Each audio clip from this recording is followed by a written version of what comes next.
Hey, Doctor Who fans, and welcome to the Big Blue Box podcast. My name's Gary. My name's Adam. And welcome to episode 331. One day, I shall come back. Yes, I shall come back. Until then, there must be no regrets, no tears, no anxieties. Just go forward in all your beliefs and prove to me that I am not mistaken in mine. Our lives are different to anybody else's. That's the exciting thing. Nobody in the universe can do what we're doing. I've reversed the polarity of the neutron flow, so the TARDIS should be free of the force field now. You may be a doctor, but I'm the doctor. The definite article, you might say. The trouble with time travel is, one never seems to find the time. Change, my dear, and it seems not a moment too soon. Unlimited rice pudding, etc., etc. I am the Doctor! For now, for this moment, I am the Doctor again. The ground beneath our feet is spinning at 1,000 miles an hour, and the entire planet is hurtling around the sun at 67,000 miles an hour, and I can feel it. We're falling through space, you and me. People assume that time is a strict progression of cause to effect, but actually, from a non-linear, non-subjective viewpoint, it's more like a big ball of wibbly-wobbly, timey-wimey stuff. I could be a curator. I'd be great at curating. I'd be the great curator. I could retire and do that. I'm the Doctor. I've lived for over 2,000 years, and not all of them were good. I've made many mistakes, and it's about time that I did something about that. Bit of adrenaline, dash of outrage, and a hint of panic knitted my brain back together. I know exactly who I am. I'm the Doctor. Sorting out fair play throughout the universe.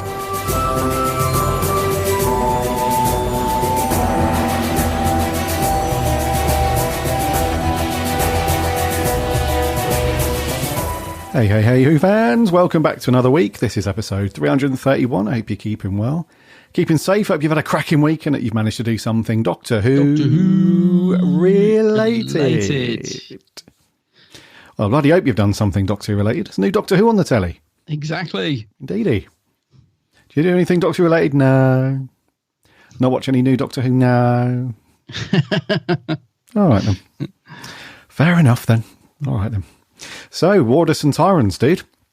Indeed, yeah. Indeed, yeah. We're going to come on to our review of that very shortly. We're going to just quickly whiz through some of the overnight figures and AI index and stuff that you guys love. We know you love all of that stuff. But first of all, I've had a really quiet week on the old Who front, dude. But I know you've been to something, though. What have you been up to? Yes, that's right, yeah. I popped along to the BFI event, a screening of Galaxy 4, the new animation that's coming out. What was that like, dude? I mean, in terms, not the event, because the event's always awesome, but what's the animation like on that one? Yeah, actually, I was slightly worried about the animation because it's a different team. Obviously, we just had Evil of the Daleks release, which was quite impressive. And this is a different team, animation team. And it's the guys who did Fury from the Deep, which I've got to be honest, I really struggled with. It felt very static, that animation. So I was a bit, because Galaxy 4, it's not renowned as a classic, because it's not renowned as a great story anyway. So I thought if the animation's a bit ropey, it's going to be a bit of a slog. But actually, well, yeah, as you said, BFI events, always great. It's a huge meetup. You know, so many people go to it now. It's a really cool to meet friends that always go. And there's some people that it was their first time there, which I've spoke to on Twitter for years. So huge meetup. That was great. The animation, actually, I'm really relieved to say it was really good, mate. Really enjoyable. It's not quite as slick as Evil of the Daleks. It's not quite up there. But what they've done is they've made it visually good, if that makes sense. So it's really bright colours, and they were talking about it in the Q&A that they wanted to make it a bit like a sort of 60s Star Trek episode where everything's really wicked. 60s and vibrant. So it's a massive step up from Fury from the Deep. I found it very enjoyable. It's only 4 episodes as well, whereas Evil was 7, so that was quite a long day. But yeah, 4 episodes, it flew by, and I really enjoyed it. And I'm pleased to say the animation's good. It's just so colourful and vibrant, like the shots of the desert with the TARDIS in it just look so beautiful on the big screen. So yeah, it's a really good day. And they did a quiz afterwards. Remember me and you used to go to the Doctor Who quiz in, where was it? Was it Shoreditch? No. I think it was around Bethnal Green sort of area. Somewhere like that, yeah. Yeah. Is it a quiz or Rassilon? Quiz or Rassilon. So they actually did a quiz in the BFI this time, which was really cool. So we went upstairs to this sort of room. I think they call it the Blue Room or something. And we did a Doctor Who quiz afterwards. So that was really good fun as well. So it's a brilliant day. Those BFI events, mate, they're the best, I tell you. They're awesome. Yeah. Where did you come in the quiz? 4th out of, I think, 6 or 8. I'm not sure how many teams there were, but a 4th, respectable. Actually, there must have been more than 8 teams because I'm thinking there was quite a few tables. But yeah, 4th, dude. Not too bad. Obviously, not too if you'd have been there, we may have come a little bit higher. Who can say? I doubt it. But don't know. we might have plummeted to last. But no, it's 4th, respectable. Oh, nice, dude. Oh, I'm glad that was. Yeah. Galaxy 4, mate. I think you'll like it. It's as I said, it's the Chumblies. The Chumblies. Yeah, it was good. Oh, Peter Purvis was there as well. I nearly forgot to say that. Stephen Taylor himself, and he's great in interviews. I don't know if he's so old school, Peter, and he's not afraid to speak his mind, and I kind of like that in this day and age. He just got up on stage and was talking about Hartnell. He's got a lot of respect for Hartnell, and I think he really likes to make sure that people remember that, if it wasn't for Hartnell, we wouldn't have Doctor Who now, sort of thing. So yeah, it was great to have Peter Purvis there, and he did a little sign-in afterwards and stuff. So yeah, he's a top guy. I like Peter Purvis. Oh, nice one. Yeah, that is important to recognise that all the time. Without Hartnell, Well, there were lots of bits where he was getting laughs. Hartnell's Doctor, some of the lines, and he's quite irascible, and there were loads of bits. And I was thinking, Hartnell really is a great Doctor, and I think we always think of him as being grumpy and serious, but actually he can be quite funny as well. And I think a lot of that came out, and that's the other good thing, isn't it, about watching it in a room with lots of other Doctor Who fans? You sort of, all the laughter and that comes in the right places, so you're all laughing together, and you notice things more, I think. Yeah. Oh, that's cool, man. Yeah. Yeah, so it was a good day, mate. It's a good day. We got, I think the next one's City of Death at the beginning of December, so that should be good. The 4th Doctor. Good story, that one. Yeah, it's always nice to have another one to look forward to, because I had that real thing on the Monday of I had such a good day on the Sunday at BFI, and then I woke up on Monday morning and I was like, I feel all depressed now. And it's because it's that downer, the Monday downer after a BFI. Mm-hmm. Yeah, definitely. So it's good to have another one to look forward to. Yeah, cool. And Maria was there. She's done a write-up of it. Our roving reporter, I saw Maria. And she's just done, you've just published it, haven't you? She's done it's on the website now, about the event, which is cool. Yeah, they're good, really good, those write-ups that Maria does. Yes. So go and check that out, yeah. Yeah. A few pics, her opinion on the story itself and the animation and some of the Q&A and behind-the-scenes stuff. Yeah, it's good. It's all good. Oh, nice one, dude. Representing the old blue box. Exactly. I must get myself a new blue box T-shirt as well, so I can represent us properly, because the one that I've got's a bit tight now. I've had a few too many beers since I bought that T-shirt, and I think the design might have changed as well. Actually, it has. Yeah, I need some new designs. I need to get a new one off the website. Yeah. It's been around the wash about 1 million times as well. My one. Yes. So, yeah.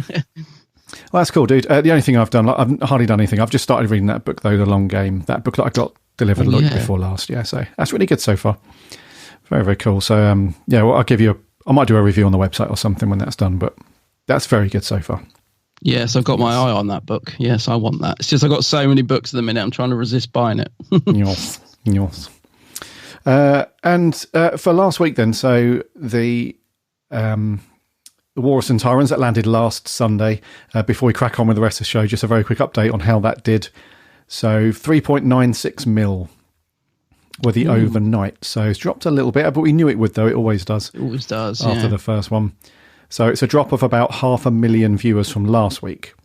But as many websites and outlets that report in the figures, they all say the same thing. It's not unusual for the second episode of anything really to dip a wee bit. So the final consolidated figure for the first one, Halloween Apocalypse, that was 5.79 mil, which is not too bad in the end. That's not bad. Not too bad, yeah. And that made it the 9th most watched programme on British TV for that evening, which is not too bad. And then the appreciation index score for War of the Sontarans was 77.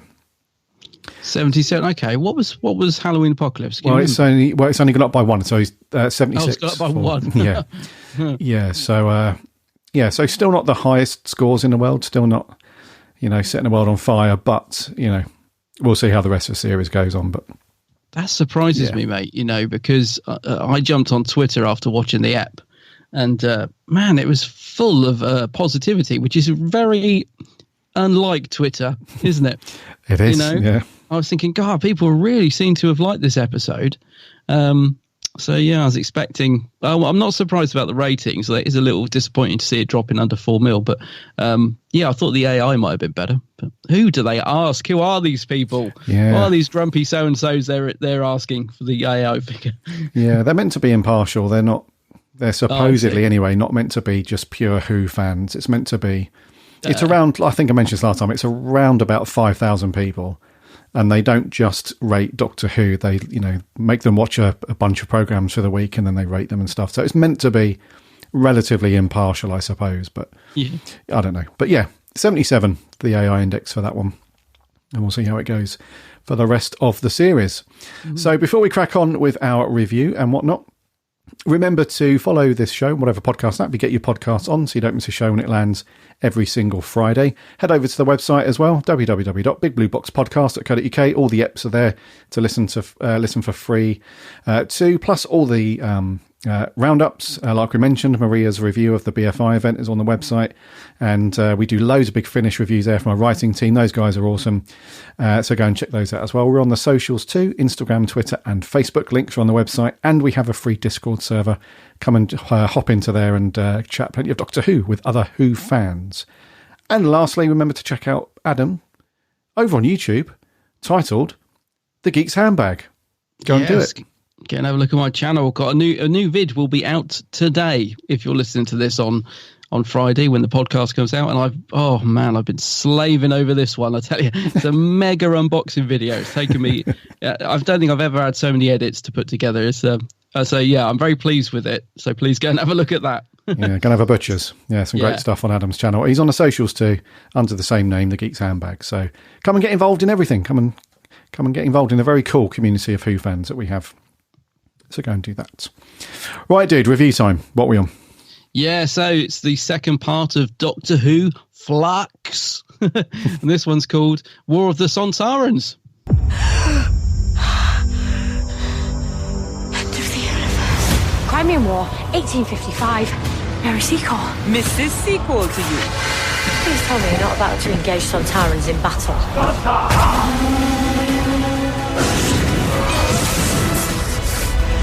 I accept your offer of a massacre. Fire! Earth shall be the post of the Sontaran Empire! No, it won't. Leave this planet now, and you get to leave alive.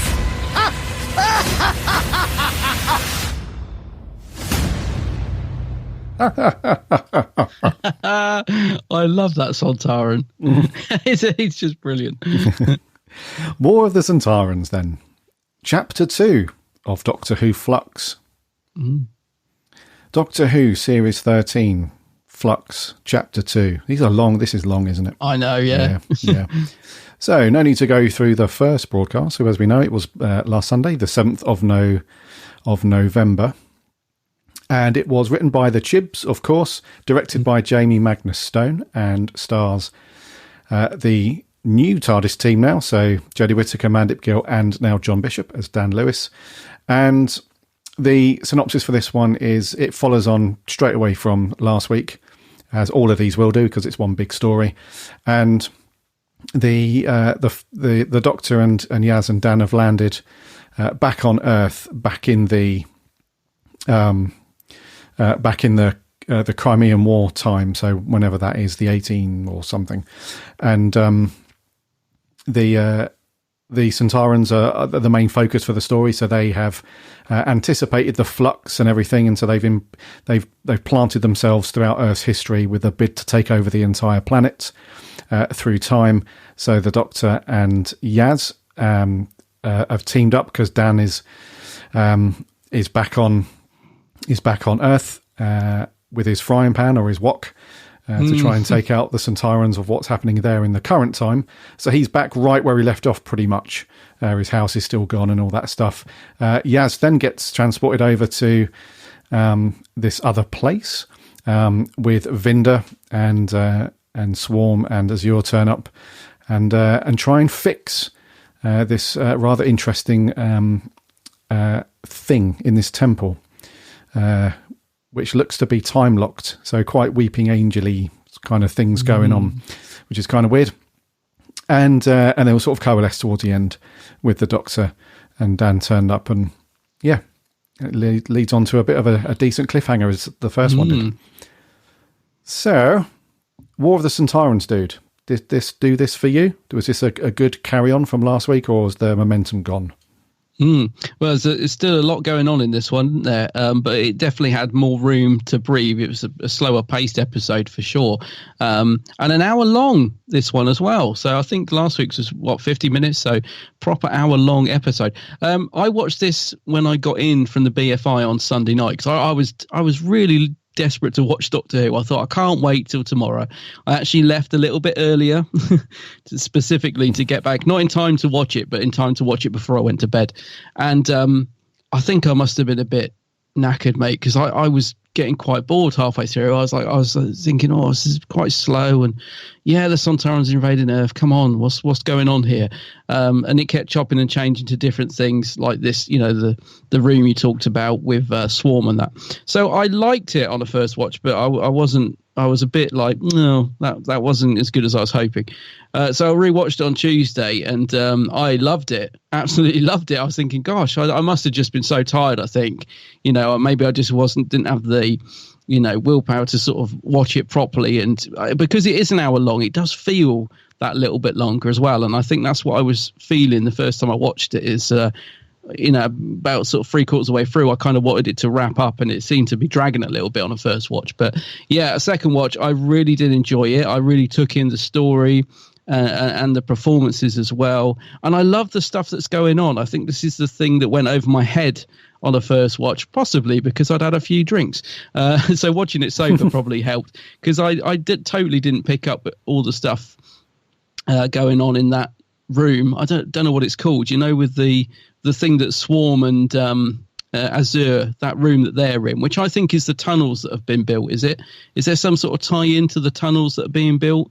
I'm not sure, because I thought that where they ended up appeared. I thought that was the planet Time that they ended up on. Yeah, that's right. But then that guy with the beard, from the 1800s or whatever, or 19, I don't know. Yes, that guy that's building the tunnels with the big beard, he was there at one point, which of course, when I first watched this, totally missed that scene. So I'm thinking, so I'm not sure if that's tying in with it. And I thought the Sontarans were great. Although they are terrible shots, that's one of the things that really annoyed me on both watches, that they can't seem to shoot properly, and they're supposed to be trained. That's what they do. The stormtroopers of Doctor Who. Yes, that did bug me. I have to admit how ridiculous that was, that they were just shooting like fools and missing everybody. But no, overall, I really enjoyed it. There is a lot to take in. I mean, there's the start as well in black and white with that really creepy house that looks like something out of Cabins in the Woods.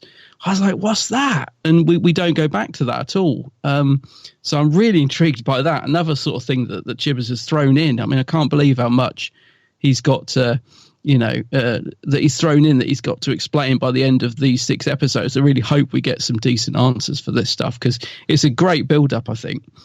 So yeah, just to summarise, I thought it was a really good second episode to Flux. I thought there was a good story in it. I liked the characters, Mary Seacole. I'm amazed that at my age, Doctor Who is still educating me, because I'll be absolutely honest, I've never heard of her before. So I looked her up and I was like, okay. So yeah, it's, Doctor Who's still doing what it set out to do all those years ago. But thankfully, I think in this episode, doing it in a much more subtle way than perhaps we've seen in some of the other Jodie episodes. So, but it got a thumbs up from me. I really enjoyed it on the second watch. I enjoyed it a lot, actually. Thought it was a good, solid episode. Not perfect. There are still little niggles, of course. But great cliffhanger. Once again, just left me going, can't wait for next week. That's what I want from Doctor Who. I just want to be really looking forward to every week again, which is at the minute what's happening. So, yeah. So it gets a thumbs up from me, dude. But I'm glad I gave it a rewatch. Yeah. Because I wasn't overly impressed on a first watch. So, yeah. What do you reckon? Nice. Yeah, it's a thumbs up for me as well, dude, on this one. Oh, good. Cool. Yeah.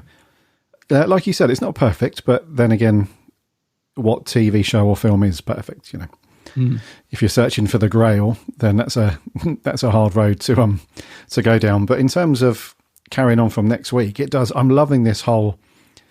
This is where Chris Chibnall really should have just. This is his bread and butter, right? He should have just done this when he brought Doctor Who back, because this whole Broadchurchy series arc that lasts for 6 episodes, it really suits his style of writing and producing. So. I think you're right. Yeah. So it's definitely feels like a better format rather than trying to inject this creature of the week, reinventing the wheel kind of thing that he did in the last 2 series, where the majority of them unfortunately just fell flat a lot of the time. So I'm really liking this whole series that's running through, story arc that's running through, and it's also split nicely into a couple of things at the minute. And I'm sure, 99% sure, that they will all come together in the last couple of episodes. But I will be honest, I wasn't really too taken with the whole Sontaran thing in this one. I found it to be a bit stock, if that makes sense. I found it to be a little bit like, if you know about the Sontarans, that's exactly what you saw in the episode. Yeah. So he didn't really try and do anything new with them. It was just the same old. The Sontarans are all about war, and they want to take over the Earth, and that's literally it. There's no interesting kind of weird or quirky Sontaran character that you could pull out and stuff like that. They were all just. It was very paint by numbers for the Sontarans. Some of the scenes were okay. They're not too bad. But what I found that's really keeping me going throughout both episodes is this storyline with Swarm and Azure. Yes. Like, they are such good villains and good baddies, really aren't they? So that stuff, more than anything for me, is what's really pulling me through.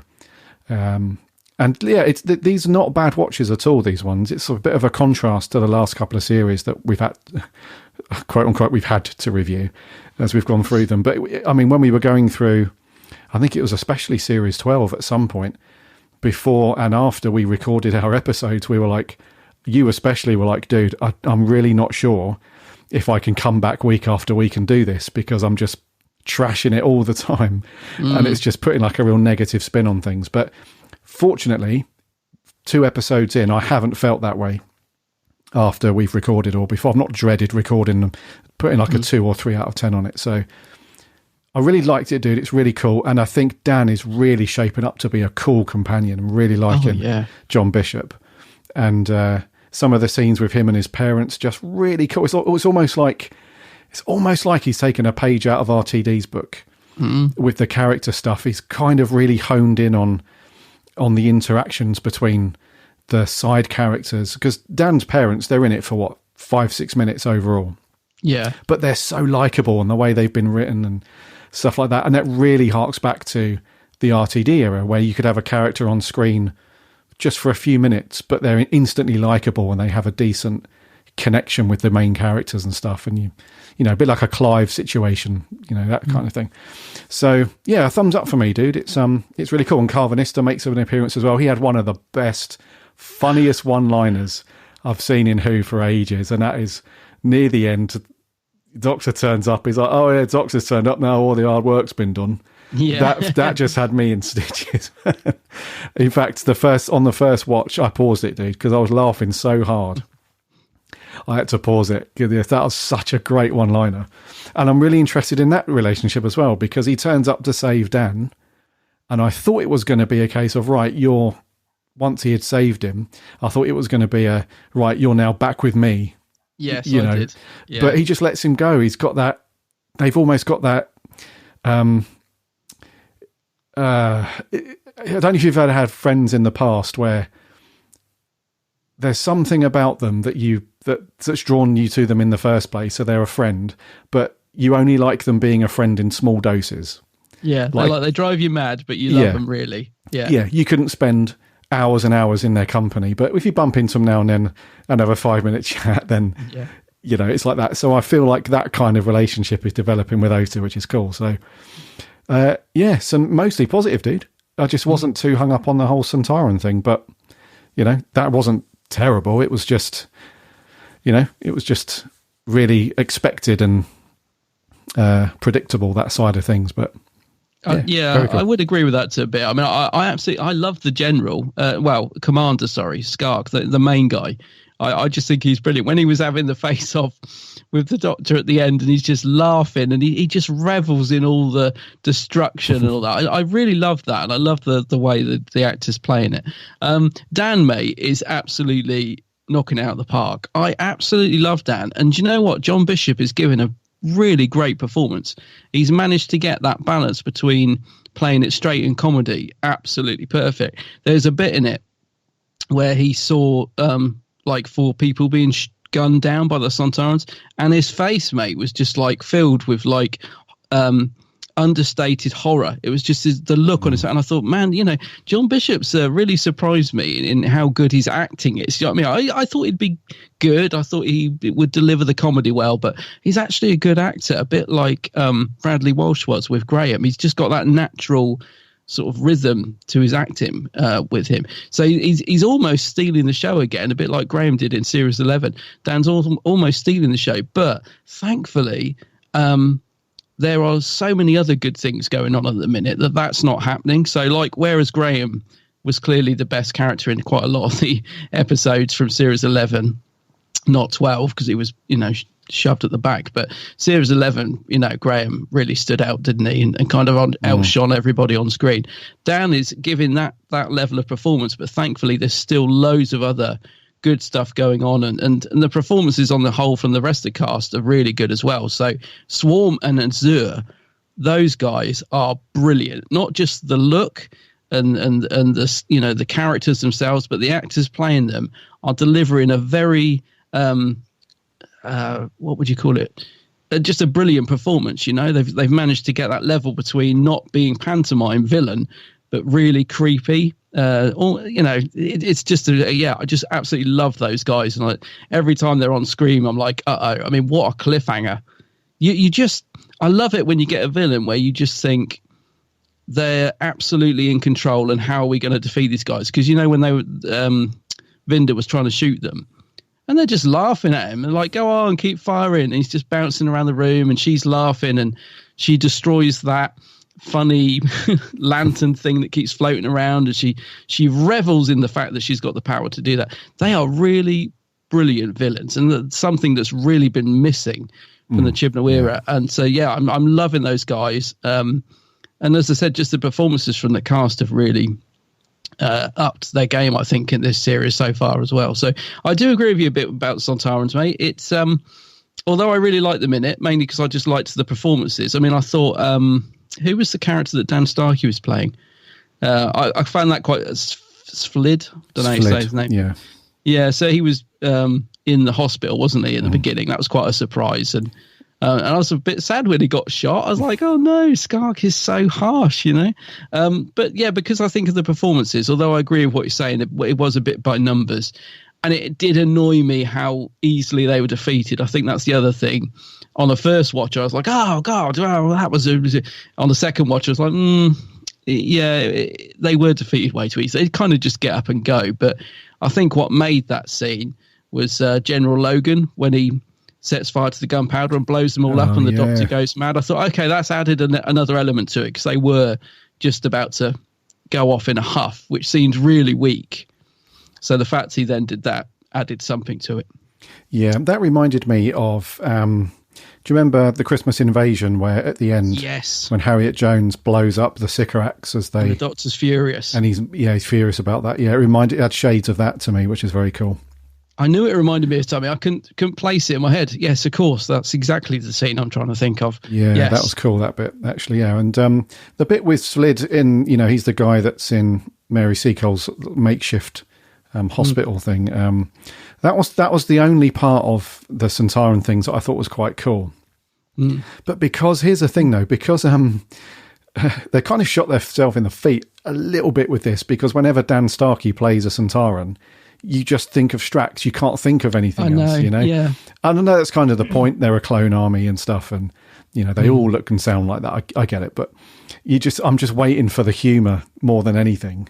And when he's trying to play it as like a straight war Sontaran, which he was in this one, I still can't help but find it a little bit funny, just because of the buckets of humour that he's done as Strax over the years. So but that was kind of cool, though, that the Doctor has had a bit of a face-off one-to-one with him. And she invokes the parlay thing, and he has to abide to it and stuff like that. It's like a war thing. So that was all really cool. And the whole Mary Seacole thing was quite cool, wasn't it? It was because I've never heard of her before. Have you? No, I hadn't heard of her. No. Yeah, it was.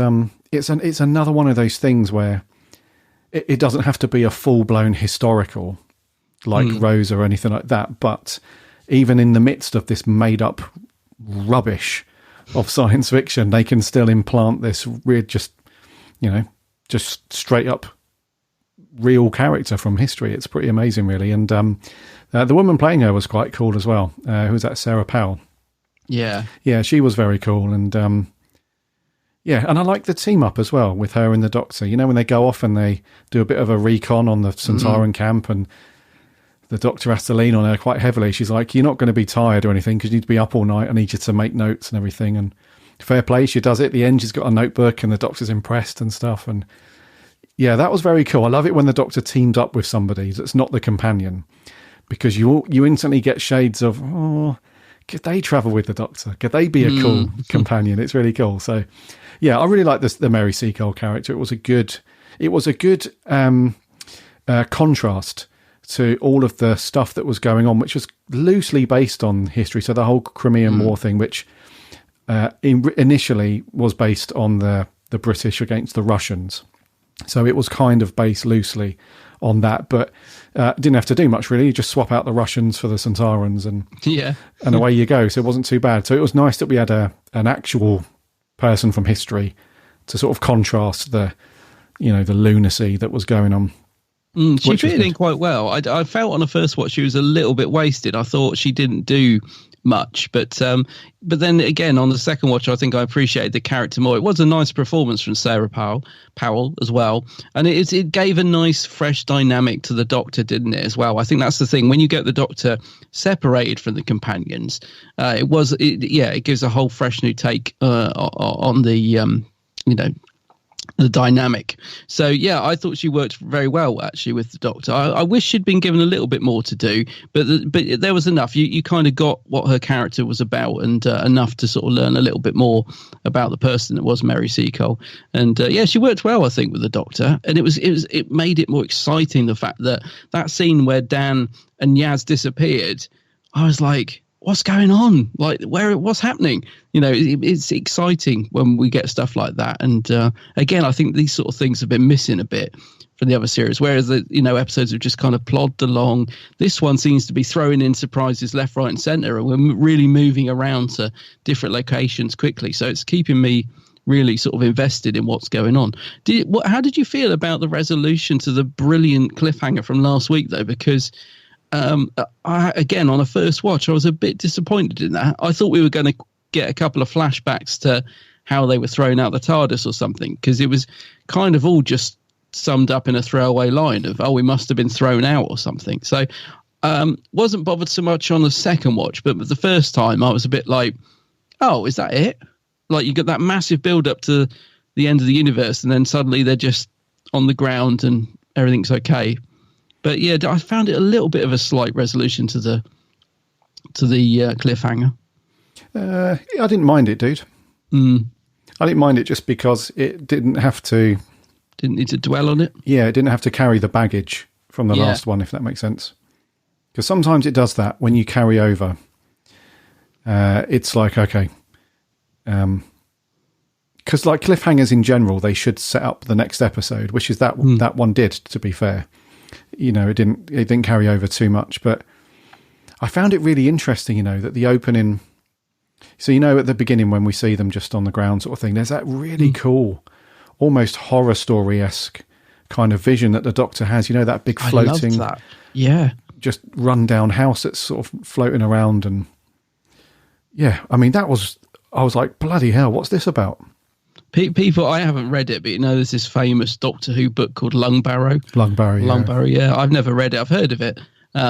It sells for like silly money on eBay. Apparently, it's like the holy grail of Doctor Who books.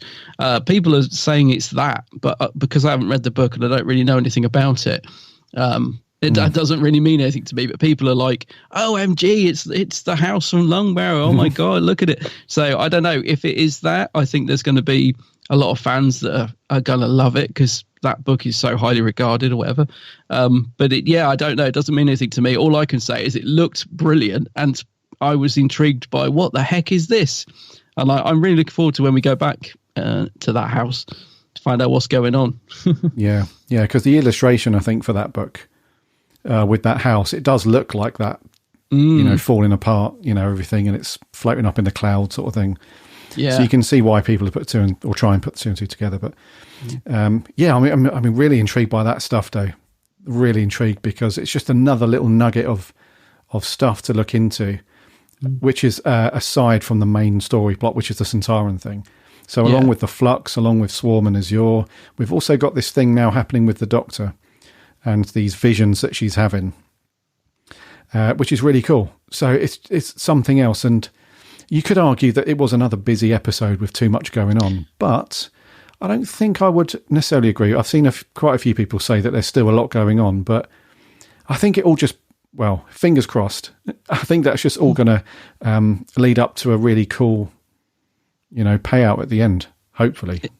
It had time to breathe this episode, didn't it? It did have a lot going on, but because I think it was an hour long, it definitely had nice moments where it just settled down a bit. I love the scene, where the Doctor couldn't get in the TARDIS. I love all this stuff that's going on with the TARDIS. Like, when she couldn't get in it, she couldn't find the door, she was walking around it. I was like, that's such a simple idea, but it was so creepy to see the Doctor not being able to get in the TARDIS and her reaction to it as well. So it was really like, okay, I'm on my own now, because I like this relationship the 13th Doctor's got with the TARDIS. She all this, talking to it and let me in and all this sort of stuff. She does see the TARDIS as like her friend, doesn't she? Yeah. I think they mentioned it in the first episode, didn't they? Dan's like, does she always talk to it like this? So that was quite horrific to see her getting locked out of the TARDIS. And I thought it was a great scene. Yeah, it was, dude. Yeah, it was a good scene, that. Yeah, I just love all the stuff with the doors in the wrong place and the floor and all this goo dripping from the TARDIS. It's like, what the hell's going on? Love all that stuff. Yeah, that's cool. What did you think to the little callback then to Commander Lynx? Yes, I'll always love it when I did do a little hey when Lynx got a mention, obviously. Yeah. I'm hoping everybody did. I'm sure they did. Yeah, because that was cool, because initially you thought, because it's almost like they're thinking about Lynx as this great hero, the guy, the Sontaran that it was defeated by the Doctor when he tried to take over Earth, but he was, this great warrior that took on the Doctor, and they're continuing his legacy, and now they're going to take over Earth and stuff. But really, when you think back to, what was it, the Time Warrior? Yeah. Really, he didn't give that much trouble, did he? I do love old Lynx, but I know what you mean. Yeah. So I did have a little chuckle at that. It was awesome at first. I was like, they've mentioned, an old story, which is always a nice little thing. Did you think? Yeah. Sorry. No, I just thought afterwards, as soon as he said it, I was like, he didn't give him that much trouble, really, did he?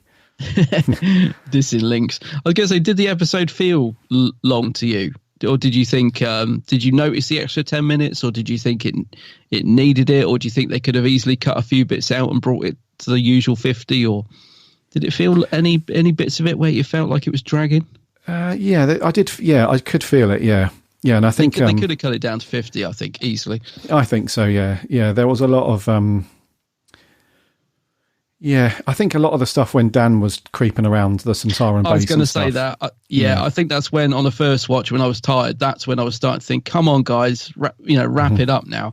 As I said, I'm not. It's not a complaint that it's an hour long, because I did really enjoy it on the second watch, and it was good to have that extra 10 minutes. But yeah, I felt there were a couple of scenes where they could have easily just chopped those bits out when he's creeping around and stuff. It would have tightened the episode up a little bit.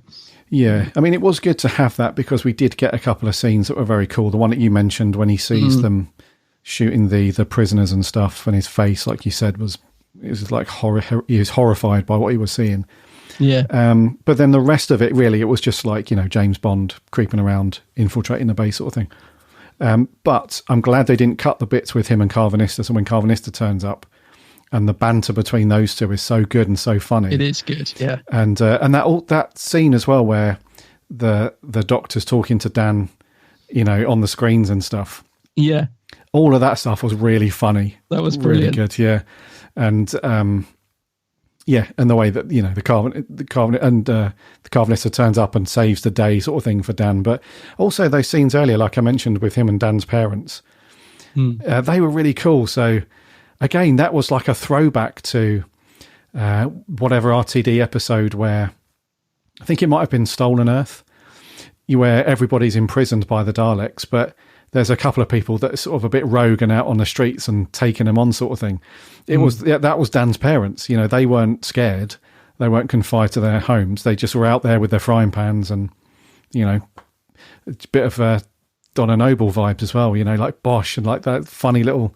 They made it humorous, like Donna Noble, like when she's like back of the neck, all that stuff.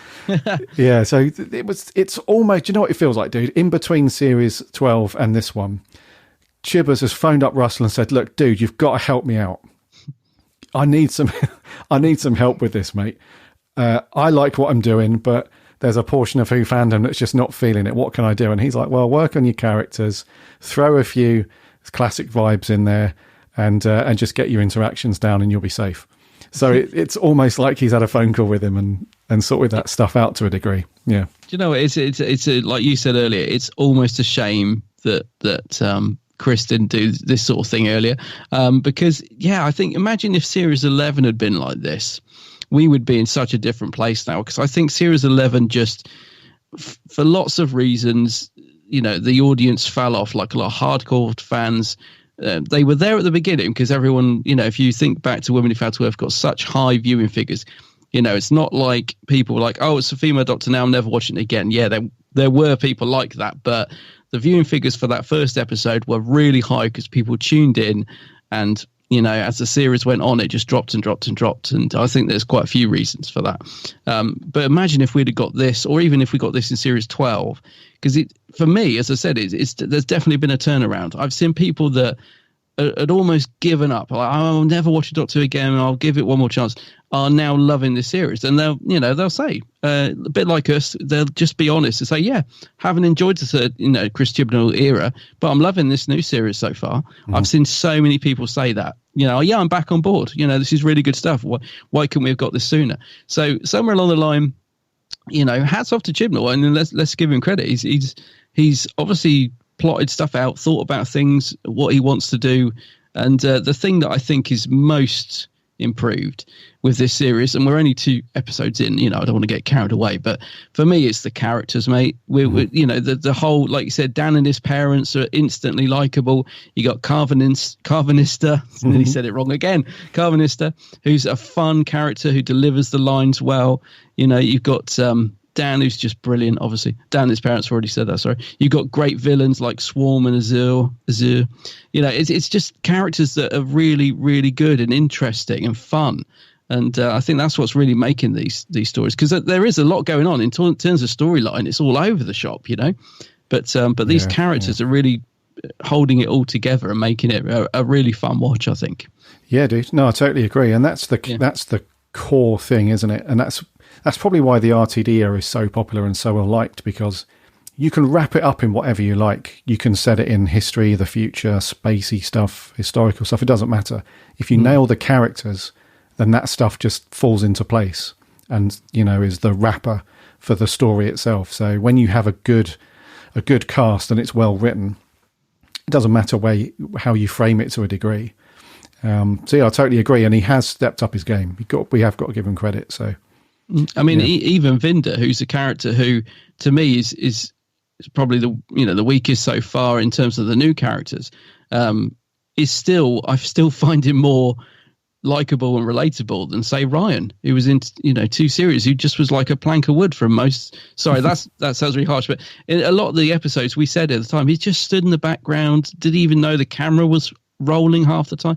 At least Vinder's got a bit of go about him, and he's and I said, if he's the least interesting compared to what we've had previously, there's definitely an improvement. Yes, improvement there. Yeah, defo, mate. Yeah, just a few things I want to finish up on before we get to some of the stuff that happened on the planet Time. Do you feel like it was a good resolution to the Sontaran bit? So that was quite cool that they realised that they had that very small pocket of time where the Sontarans are recharging their suits and stuff. So if they sort of sabotage the stuff that charges the suits, they'll be able to do that. And then, like you said earlier, that bit where, is it Commander Williamson or Logan? Who's the general? Logan. Guy? Logan, isn't it? The guy who was the doctor was having a lot of friction. Having a beef Logan. with Logan. So yeah, and then when he sort of he sets fire to the gunpowder and it will blow up and stuff. And then it fast forwards in time as well. It's like the Sontarans are defeated across time, which is pretty cool. So it was like a real kind of high action blockbuster bit where Dan and the Carvanista, they jump out, as the ship, as it crashes into the whole Sontaran base and everything. How was satisfied with you that bit was all tied up? Because that was kind of cool. That was like Hollywood budget stuff almost. Oh, I'll tell you what, the effect when the ship crashed into the Liverpool docks was amazing. I sat watching this thinking, wowzers, this budget, this looks incredible for TV, like the effects and stuff. They've really put some time and effort into it. I thought the wrap up was a little bit quick, but I loved the idea. A little bit quick as in a sense that the episode was an hour long, if you know what I mean. It just got to the last 10 minutes. It's like, okay, we need to wrap up now. But I do love the idea about recharging the suits and the vent and what that's used for. I thought, that's interesting. So I liked the idea behind it, but it did feel like quite a quick wrap up. But I was kind of ready for it, I think, by then. But by the time we got to that point in the episode, I was ready for a quick wrap up. Yeah, but it looked incredible, didn't it, mate? I know what you mean. The effect. This whole episode, actually, the production values I thought were incredible. It looked visually fantastic. I thought, for the most part, there might have been like one or two. I think the bit where Skak, how do you say his name? The commander, when he's having the face off with the doctor on the rock. Oh, there was a couple of bits maybe looked a tad dodgy, but no, on the whole, this episode looked fantastic. Like all the battle scenes and all that were incredible, weren't they? It's like proper film type stuff. Yeah, it's good. Yeah, visually and production wise, it's definitely the best it's ever looked, which you would expect, as every year and every series goes past, you would expect, technology to move on and more accessible and all that stuff. But it looks it looks amazing. I mean, there is a slight danger here about style over substance. We have to be careful of that, I guess. We don't want it to be, it looks amazing, but it's a crap story. That's the last thing you want. You want it to be the reverse, if anything. So, but you can't deny though that it looks bang on. Yeah, it does. But I'll tell you what, did you not think for an episode that looks so good, the Next Time trailer, and also there's a little teaser trailer going out on BBC One at the minute, the CGI looks really ropey in the trailer. I'm thinking, obviously they're really quick clips, so we can't really judge it till we see it, this week. But yeah, it looks a bit, there's a bit like the Doctor falling through a purplish vortex or something, and then there's another bit where she stood in what looks like a desert or something. And I thought, God, that looks really ropey. Is this the finished product? I don't know. It might look good when we see it, in context. But yeah, compared to this week's, the trailer looks a bit dodge, but I don't know. We'll see. But this episode looked great. Yeah, we'll see on that one, dude. It'll probably end up looking good. Did you not think that? The scene when she's falling through, I thought, that looks bad. Not really, just because it's so quick. Yeah. Yeah. I think it will look okay, though. When it goes out. Yeah, I doubt it. I mean, you can't go from this sort of standard to really bad, can you? No, of course not. No. Just to finish up then, it's really cool that there's there's such a massive story that's building here. I'm hoping it's, like I said earlier, fingers crossed for this decent payout with the whole Swarm and Azure thing. But it's also affecting the TARDIS as well, which is really cool. So there's a scene where earlier on where the Doctor can't get into the TARDIS. She's pleading. She's like, come on, it's me, sort of thing. So the TARDIS, something's up with the TARDIS, and when she gets back in later, there's all this black goop everywhere, and you know, and it's being a bit stubborn. It doesn't want to land where she wants it to land, and stuff like that, and then it basically malfunctions, and partly on purpose goes to the planet Time, where we go to that section. So that's a whole mind melter, that whole thing now. I mean, it's definitely something to do with the angels, I think, because the way they're stood in a circle and stuff, and they keep mentioning this quantum locked thing, which is just straight out of the Weeping Angels, isn't it? I mean, it's the Doctor's used that against them at times, you know, where the TARDIS has dematerialized in blink, and then it's left with the angels all looking at each other and they can't do anything. And couple that with the fact that we've seen an angel already in the previous episode and stuff, so it's all linked to that, I think. But the only thing I can also try and interject in terms of the story is, you remember at the end of Time Part 2, where there's that character that we think is the Doctor's mum. Yes. And there's another one, and they're standing with their hands over their eyes. And he mentioned something about the angels sort of thing. So that then led on to a big fan theory that the Weeping Angels are actually Time Lords, or something to do with Time Lords. And now we couple that together with, we are pretty confident that the character Swarm is a Time Lord from the Doctor's past. I reckon it all links in somehow.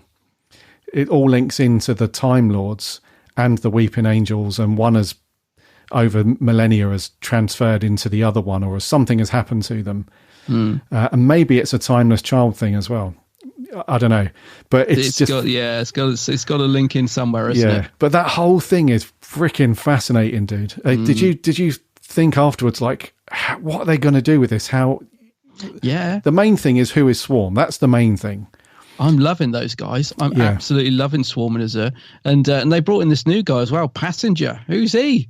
He's a big old dude, and he looks really creepy as well. But that cliffhanger, mate, was brilliant. That reminded me of old school Doctor Who, because they started the theme as he clicked his fingers, if that makes sense. So you sort of, it already ended, but you then get it to, because you think you're not, because the music started, you think you're not going to see him click his fingers, so you think, oh, something's going to happen. But the music starts, it's ended, and then you see him go click, and it's like, oh my God. Yeah. He's actually done it. So what's going to happen? It was a brilliant cliffhanger, that, you know. But yeah, those guys are brilliant. But who's Passenger as well? What's he doing? Yeah, it's weird, because they clearly don't need a bodyguard or anything. No, so I don't know what. He looks cool though.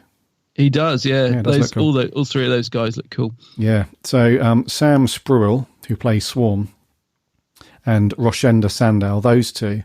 What a performance, man, from those two. Brilliant. Just so, I love the design of them as well. Yeah, they just look great, and probably one of the best baddies that we've had in Who for a while, because the threat level is just off the charts. You know, it's not one of these wishy-washy, gives the Doctor a bit of trouble for 10 minutes in an episode, and then it's the Doctor just sorts them out in the last 2 minutes, and it's wrapped up in a nice bow. Like, I feel like the Doctor can't do that with these two. They're really powerful. So yeah, I must admit, Jodie's Doctor looked terrified, didn't she? Just quickly before we wrap up, a lot of people saying this is Jodie's best performance. How do you feel about that? Do you think she's hitting her stride? Yeah, I think yes. Overall, the show has had a bit of a kick up the bum, it feels like. So her and Mandip Gill, I think, are both stepped up a bit since the last series. But yeah, I mean, there's still a few times where she does strange little one-liners here and there, which they haven't shed completely, but I don't think they will. But yeah, she is a bit better than before. Yeah, she's not too bad. I think she had some very good moments in this, but there's still these niggly little. They still gave her quite a bit of exposition in a few scenes as well. I'm thinking that's one of the things by now Chibnall should have ironed out. I think there was a couple of bits where she was explaining what was going on. I think it happened 2 or 3 times, where like explaining rather than this being shown on screen. So not Jodie's fault, but you know, they're still giving her a bit of gobbledygook. Nowhere near as bad as it was, don't get me wrong, but yeah, I thought for the most part it's a strong performance from Jodie. There were a couple of bits where I thought, oh, it's back to that annoying you know, like you said, the way she's written and the way she performs it. But for the most part, I thought she was pretty strong in this one, and I can see why people are saying it was her best performance. There were some good moments from her, I thought. Yeah. Like when she's standing up to Stark and all that. Yeah. Yeah, she had a few good scenes, and one of the best scenes was when Logan, you know, when he knows, you can see in his face that they're going to lose. Even though the Doctor has explained to him, look, you don't stand a chance. There's that scene where she's telling him about the Sontarans and how they're bred for war and all that stuff, and the weapons that they've got are just useless. So even though the Doctor's reinforced that, and you can see in his face when he orders them to attack, he knows that they're all going to be slaughtered, pretty much. He still does it anyway because he's got that, well, we can't come all this way and not engage in battle. It's just, when I get home, that's not going to fly, sort of thing. And there's two scenes. There's that one where the Doctor, so Jodie's performance at that bit where she's just like, what the frick have you just done? I told you that they were all going to die and you've done it anyway, so you're a complete dick for doing that. And then later on, even more so, when he blows up the fleet as they're leaving, and she's like, what? So those two scenes to me were one of the best, because she's not trying to be flippant or funny or messing around. You know, she's like, that's like, you know, you've properly screwed up here, and she's not happy at all. So they were cool. But like you said, there was a few of those little exposition bits where she's waffling on a little bit, but I don't think they're going to change that, dude. I think that's just how she is, isn't it? Character. Yeah. It's just the Doctor. I did just a real small little note, mate, and this could be absolutely nothing, but you know, after the battle, we saw the General lying on the floor and we thought he was dead. And then he sort of goes and wakes back up. That kind of reminded me of, you know, a bit like, not when the Doctor regenerates, but I've seen that before somewhere, you know, like when they come back to life. Oh, I know what it is. No, I think it's when, you know, when Jack was brought back to life, he did that sort of gasping, I've been brought back to life. I don't know. It's probably nothing. But yeah, I was thinking, I'll tell you where I was going with that. I thought he's not going to be like a division Doctor or something, is he? Because it seemed like he came back to life. But I'm just going to, I might be completely on the wrong one there, because maybe he was just knocked out or something. Yeah, I didn't take it as gasp, that, dude. You know, he was like, I'm back alive sort of thing. I don't know, probably nothing. But that's what I'm loving about these episodes, mate. I'm looking for all these details. I'm like really concentrating on this story, like trying to pick out, I'm finding things that aren't there, but I like that. I love the fact that I'm looking for stuff, because you just have no idea where this is going. And that's what I'm loving about this Flux thing so far. It's really got me like you have been piecing together about the angels and stuff. And it's really got our grey matter ticking, which I think is great. It has indeed, yeah. Yeah. I took that scene as he was faking it, mate. Yes, I think you're probably right. I'm reading too much into it, but yeah. Yeah, I think he knew he screwed up, and that's the Sontaran, because we see the Sontarans walking slowly through the carnage, and they're shooting people that are still alive.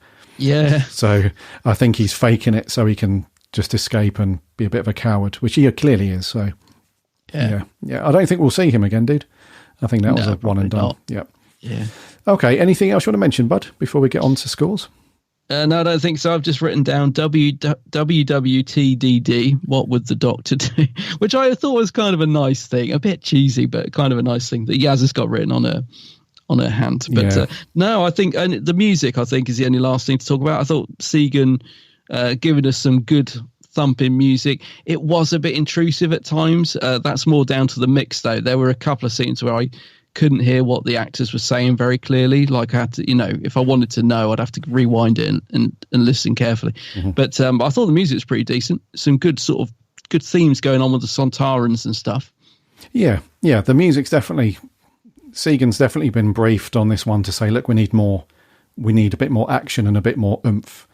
Yeah. So yeah, we still don't have those iconic themes that Murray injected with certain things, but you know, it's still a step up and is not so atmospheric. It's more in your face a little bit more now. It's a little bit more bombastic in places, which is cool. Yeah. I love that scene, by the way, with Yaz when she's got that written on her hand and Swarm knows it's there without even looking, and she's got that confused, like, how do you know that? Oh man, those two, especially Swarm. Dude, it's been ages, hasn't it, since we've felt like I can't wait until the next episode to see what's going to happen with those guys, because now, based on this cliffhanger, we should get a bit more information on that in episode 3, because they're all together now. It would be a bit crap if we did a whole, they've woken up somewhere else again. They're all in that place now. So I'm hoping we get a big chunk of what's going on with Swarm next time. Yeah, I'm looking forward to episode 3, because then we'll be at the halfway point. And I think by that point, we should really be in the thick of the story and not necessarily getting some answers, but, we'll be certainly getting some idea of what's going on, I would have thought, maybe. Yes. But I'm looking forward. Again, like you said, just so cool to be this excited for Who again, rather than thinking, oh yeah, Doctor Who's on this Sunday, isn't it? I'm thinking, yes, Doctor Who's on this Sunday. I must watch it, and it is back to me wanting to watch it on transmission. Like I said, when I was at the BFI, I really wanted to get back to watch it. Whereas I think if this had been Series 11 or 12, I would have been like, I'll watch it tomorrow on the iPlayer. So it's nice to be feeling that again. Yes. Yeah. Okay, scores then, dude. I think it's me to go first. You go first. I'm going to give this a 7.5. Okie dokie. Because I thought it was a good episode. Enjoyed it. It was a good watch. I just feel like it was just a bit slower than last week. I'm not saying that's a negative, but as a result of that, there was a few things that then could have been chopped. So I wouldn't have minded if it was slower, but if it was just at the 45-minute runtime, as last week was. And also I found that the Sontarans were a little bit just plain. There were a couple of cool character bits, but the Sontarans brought it down a wee bit for me, but still a good watch, dude. Yeah, I agree with all of that, mate. I think although it was nice to get an hour episode, this might have benefited from being just tightened up at that little bit. I think it would have been a cracker, but it is good. I enjoyed it. I'm going to give it an 8 out of 10. Oh, cool. An 8 out of 10. We both gave the Halloween Apocalypse 8.5 each. So, okay, cool. Off to a strong start. We are indeedy, yes. So an 7.5 for me, an 8 from him. And normally we'll go through all of our audio reviews and stuff, but we've got so many in this week that I'm going to montage them all and play them in. So this is what Joe Turner, Will Sanger, Isaac Sigmar, Seb Lane, Aaron Lamb, Neil Campbell, Toby Coleman, Tom Fallows, Martin Arnold, Lewis Palmer, Ian Stevens and Sean Pickard all thought of War of the Sontarans. Hello, and if last week's episode was good, this week's has blown out the park. It was incredible. Where was this the last 2 series? Mary C. Cole was probably one of the best historical figures we have had in a while. I loved how the General had a Harriet Jones moment. The Sontarans themselves were incredibly cool, and while I wasn't admittedly sold on the design to begin with, I think that they actually were really good and menacing and also comedic, apart from when they couldn't hit Dan at about 30 metres or less. I liked how they called back the Time Warrior. That's the John Pertwee one with Sarah Jane's introduction, I think. But I loved the callbacks. I thought the weakest part of the episode was with Yaz, but even that was pretty strong, and I'm intrigued to know what Swarm and Azure are and what they're up to. I did think that Swarm may have been Fenric last week compared to your Omega, but now I'm really not sure. By the looks of things, time is the enemy, and we're fighting time itself. See you next time. Hi, it's Sean here, and I just wanted to give my overall review. At first, I thought it was going to be a 2-parter, only because it seemed such a big story. I really enjoyed it. I thought the Sontarans were great. I thought, just for a second, Strax was going to appear, but unfortunately not. But I really loved the Sontarans in this episode. I loved their classic/modern design. I think it's really good. I also loved Dan and Dan's parents in this. I thought that was really well done as well. The Swarm, I'm starting to believe he is a Time Lord of some kind. I heard it was the Swarm's sister. She said something in the temple that they were in. She said that they're all quantum locked, and then what I get from that immediately is that temple and those people around there, are they something to do with the Weeping Angels, possibly? Are the Weeping Angels a much bigger part of the story? Anyway, I really enjoyed this episode, and I think that I'm starting to definitely like this storyline. My review of this episode is 9 out of 10. I really enjoyed it. Thank you. Well, the presenters of Country File have certainly let themselves go. I mean, they've got the Red Skull, his sister, and one of the Mortal Kombat fighting bosses, and they're all dressed like Jason King, Peter Wingard, in the 1970s. I'm so confused, I can't even remember my 1970s fabulous flamboyant detective characters.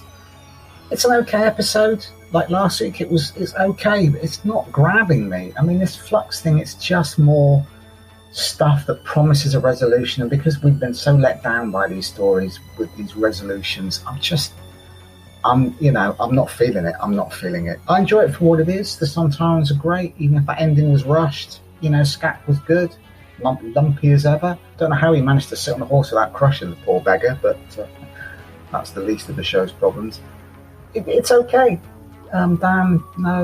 Sorry, John Bishop, he can't act. Oh, 7 out of 10. It's good. It's not bad. It's just not great. War of the Sontarans was absolutely epic. I'm stunned. This is the best interpretation of the Sontarans we have seen in modern Doctor Who. Honestly, Chibnall just gets how to write returning villains. Jonathan Watson, who played the main Sontaran called Skark, was incredible. The acting was great, and it's exactly what I expect from a Sontaran. John Bishop once again smashed it out of the park. He was funny, and I loved the partnership him and Carvanista are forming. It's unusual to see a companion and a side character form a bond like this, but I'm here for it. It was a shame that Yaz and Vinda didn't get more to do, although the temple stuff is really intriguing, and I love how Chibnall's managed to keep everything interconnected whilst still writing compelling action-packed stories. Visually, this episode was impeccable. The shot where Carvanista and Dan fly the ship into the Sontaran fleet, blowing it all up, looked like a movie set piece, and the scale of the battle between the Sontarans and the British was breathtaking. It was great to see the Sontarans demonstrating why they are the most feared soldiers in the universe. The mention of links was great, as well as the Venusian karate thing that Pertwee used to do. The sidecasts were decent, but my god, how good was Swarm and Azure? After several failed attempts, Chibnall's finally created a worthy series villain for Jodie, obviously excluding the Master. I mean, they're so sinister, and their general aura is just uncomfortable, but I love it, and I'm here for it. So overall, I'm going to give this episode a 9.5 out of 10. Thank you. Hi, Mo from France here, reviewing Tom Baker's second story, The Pirate Planet, from season 16, The Key to Time. Of course that's not true, but let's be honest, kids, that's where this is headed, right? All the signs are there. For the Maury, read the Mentiads from Pirate Planet. That floating prism thing is the modern iteration of the Megara from Stones of Blood. The Swarm Hellraiser world is ripped straight from the Armageddon Factor. Get real, folks. The Black Guardian is here somewhere. We just don't know who he, oblique stroke she, is yet. Love this second outing. The Sontarans are real nasty. Quote, your blood will soak our uniforms and your bodies will soften our step. It's brilliant. And the dark SM shizzle is always going to float my perverted boat. No idea where it's going, but I'm fully on board. For further thoughts, check out my podcast, Different Doctor, Same Old S. Hope you come on the self-promotion there, guys. It's a straight 7 out of 10 for me. Nailed on. It's great, great, great. Alors, c'est suffit. Je parti. A bientôt, mes amis. Alright, mate. Calm down, mate. So, War of the Sontarans. Visually, very good. I like the Sontaran design. It reminded me of the Sontarans from the two Doctors in the Colin Baker era. Visually, the shots of the Sontarans in the Crimea, and more so even down at the Liverpool shipyard, I thought that was very good. Just a pity they didn't blow Anfield up. I love the shot of the map, and instead of it being Russia, it was Sontar. Love that. I thought Mary Sequel was a bit of a waste. It was more like she was just fired in as filler, and she didn't really do much. It was like, just stand over there and take notes, and I'll come back and see you later on. Bit of a waste. The idea of them invading at two different time zones was an interesting one and a good one on paper, but I don't think they executed it well enough. Dan's parents, two Brookside legends, when's Jimmy Corkle going to show up? I loved the reference to the Time Warrior and Lynx. I thought that was superb. Love a wee throwback, me. And with regards to other strands of the story, there's a lot going on. It is still confusing. Hopefully it all comes together soon. It wasn't a classic, but it wasn't a bad story at all. So I'm going to give it a 7 out of 10. Cheers. Hello to the Big Blue Box podcast. I cannot get over how much I enjoyed War of the Sontarans. I'm in love with this episode. I thought it was absolutely sensational. I thought Jodie was the best she's ever been. I thought the tone is my perfect, ideal Doctor Who tone.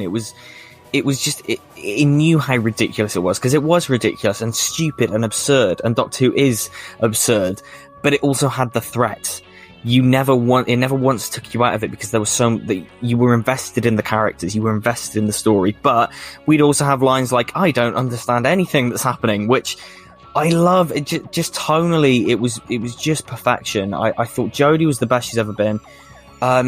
This is the best Doctor Who has been in years, and it's got people talking. The cliffhangers are incredible.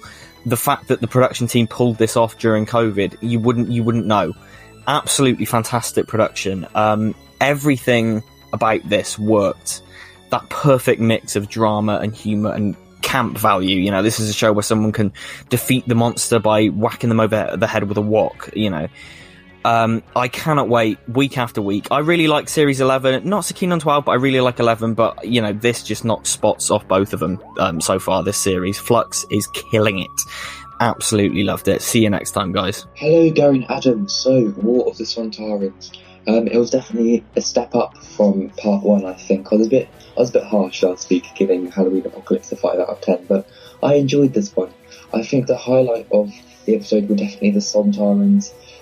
They were just hilarious and evil, and, you know, when they executed those 3 humans, that was brutal. I think Dan was brilliant as well. I loved the Carvanista. I back up my point, which I said last week. I do think they should have a spin-off together. That would be absolutely awesome.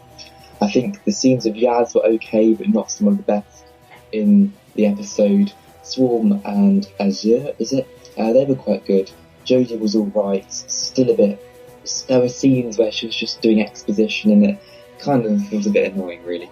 Mary Seacole was fine. It was just a very enjoyable romp. I'd give it a 7 out of 10. Bye for now. War of the Sontarans was a very good continuation of Doctor Who Flux, and I preferred it a lot more to the first episode.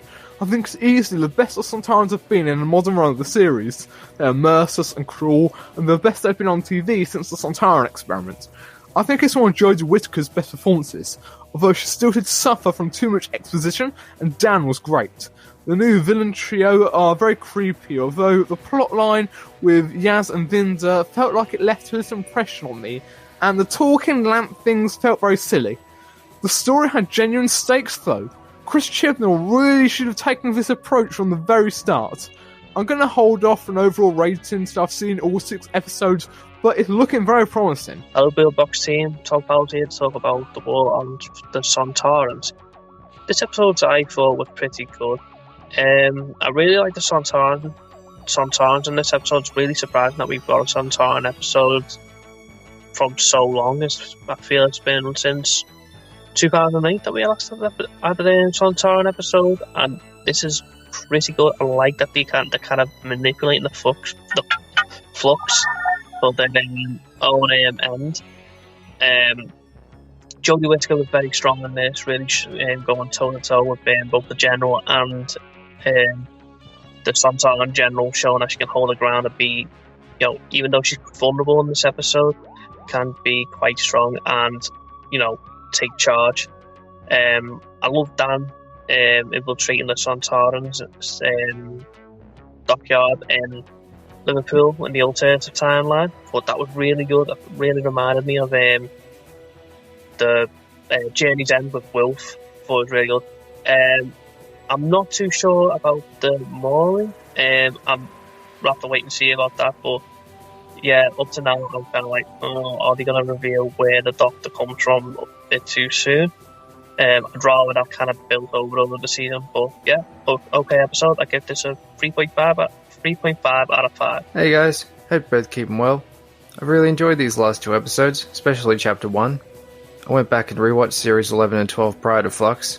It was good to revisit episodes I'd seen only once before. Series 13 certainly stands out. I already feel invested in the ancillary characters that were introduced, as well as the antagonists. I also felt an emotional resonance with Jodie's performance when she felt the universe breaking and stared down the Flux, after transitioning between each of the characters that were set up. I hadn't felt as emotionally gripped by the series in a while. It was good to see all the Sontarans in battle, and the reference to Commander Lynx. I have a feeling Dan and Carvanista will end up being best pals by series end. Overall, positive. So, Chapter 1, 8.5, and Chapter 2, 7.5. Cheers. Hello, Gary and Adam. Isaac Sigmar here. What did I think of the War of the Sontarans? Well, I thought it was a generally good episode. Not as good as last week's per se, but I still think it was really good. Obviously the big elephant in the room is the Sontarans. What did I think of the Sontarans? Well, let's go back to when the pictures were first released. I didn't really like the mask very much. I just thought, I know the colour obviously represents links from the Time Warrior, and I really love the Time Warrior, so I was glad to see that kind of look back. The armour obviously reflects that very heavily, but the mask I didn't really like in the photos, but actually seeing them move in this episode and of course last week's episode, I think actually looks really, really good, and I really like it. Obviously Kevin Lindsay's performance in the Sontaran experiment and of course in the Time Warrior are both excellent, and the Time Warrior is a great story. My big bugbear from last week's episode was the Doctor and Yaz arguing, and thankfully right at the beginning we see them get separated, and it's like, well, we're not going to get any of that in this episode. I thought John Bishop was also very good in this episode, and yeah, that's my review. I'll give it a 7 out of 10. I thought it was a generally good episode, not as good as last week's, but still really good. Thank you. Thank you very much, guys, for taking the time to record your audio reviews. They are awesome, as always.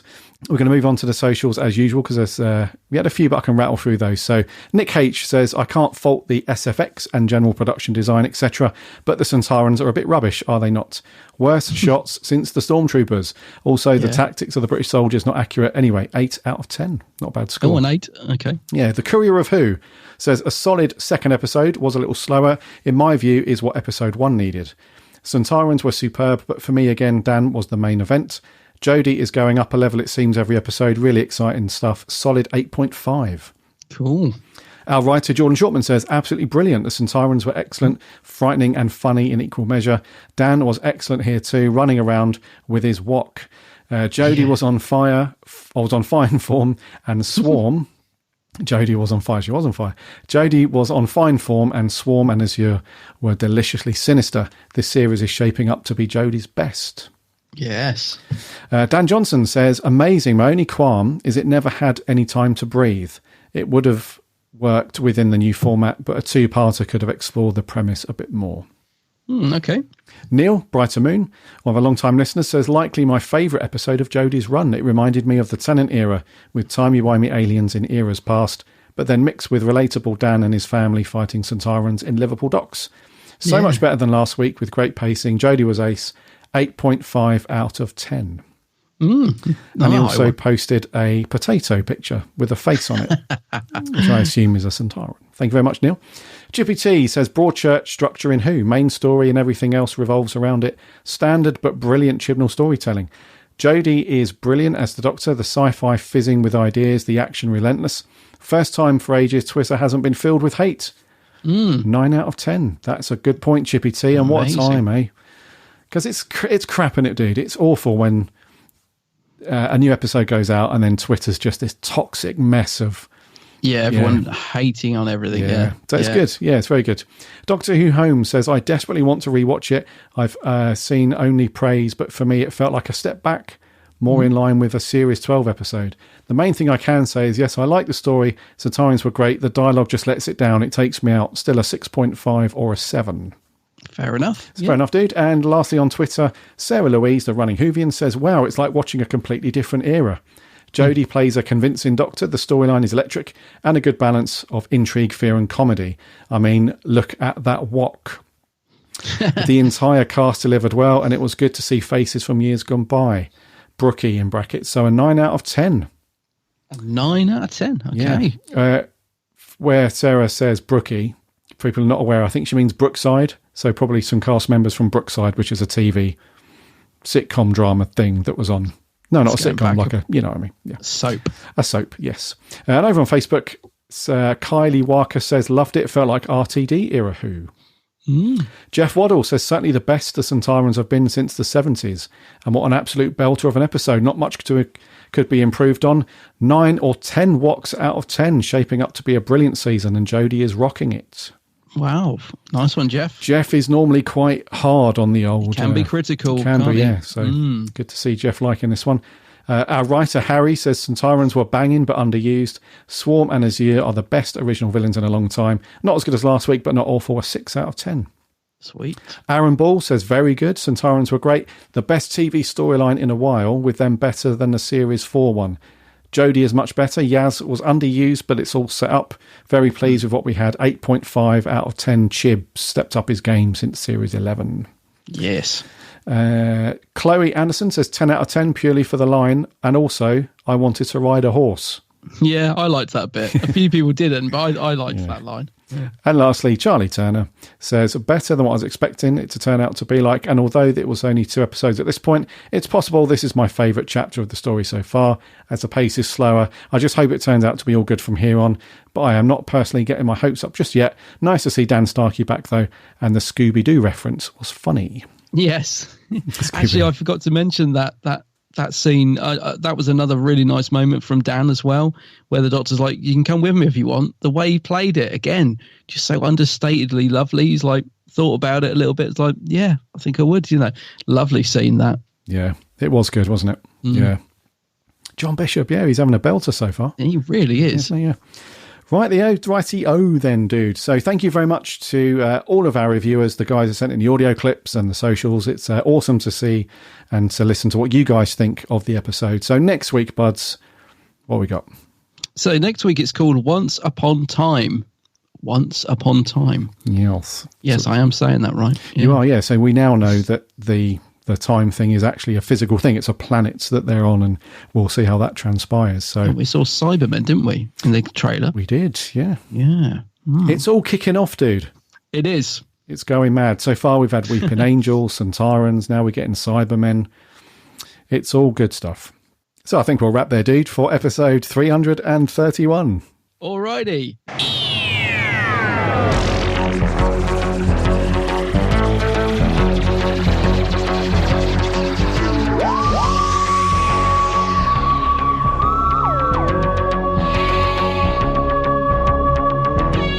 Thank you for listening to our show this week. That was episode 331. It's been great to have you here listening to us waffle and review Doctor Who. So a decent score again this week, 8 from Adam, 7.5 from me, and a relatively good score from our listeners as well. So it's great to see Doctor Who rocking and rolling and being positive and everything out in the Twitterverse and all that stuff. So that's great. Next week, our review will obviously be Chapter 3 of Flux, which is Once Upon Time. So that sounds really interesting. So once again, we'll be asking for your thoughts and everything, and so make sure you get it watched, which I'm sure you will anyway, and look out on the socials next week because we'll be asking for your reviews. In the meantime, make sure you follow our podcast on whatever podcast app you listen to your podcasts on, whether it's Apple Podcasts or Spotify or Stitcher or any of those things, so you don't miss a show when it lands every single Friday. And if you've got a minute to leave us a review or a rating, then that would be awesome because that helps us out a lot. So again, something like Apple Podcasts or podchaser.com, those kind of things. Or if you listen to the app, there's a really cool podcast app not rocking around at the minute called Good Pods. If you've not checked that out, go and give it a download and stuff. It's a very it's like a social kind of podcasting networky category thing. So yeah, you can leave a review on there as well, which would be awesome. Also head over to the website www.bigblueboxpodcast.co.uk. You can listen to all of our episodes for free on there as well. Plus you can read all of the reviews and articles from our writing team, so go and check that out. We're on the socials too, Instagram, Twitter and Facebook. Links on the website, or do a search for us. Come and give us a like and a follow. And we have a free Discord server. Link on the website. Come and hop over there and chat Doctor Who with other Who fans. Also remember to check out my co-host content over on YouTube. It is, of course, The Geek's Handbag. Yeah, The Geek's Handbag. Go and check out my vids. And I'm also on those socials, Insta, Twitter, Facebook. And all that jazz. And all that jazz. Yes, so go and do that. Rightio. Stay safe and healthy, you guys. Enjoy Once Upon a Time on Sunday night, and we will see you next week for our review. So until then, my name's Gary. Mine is Adam. And remember,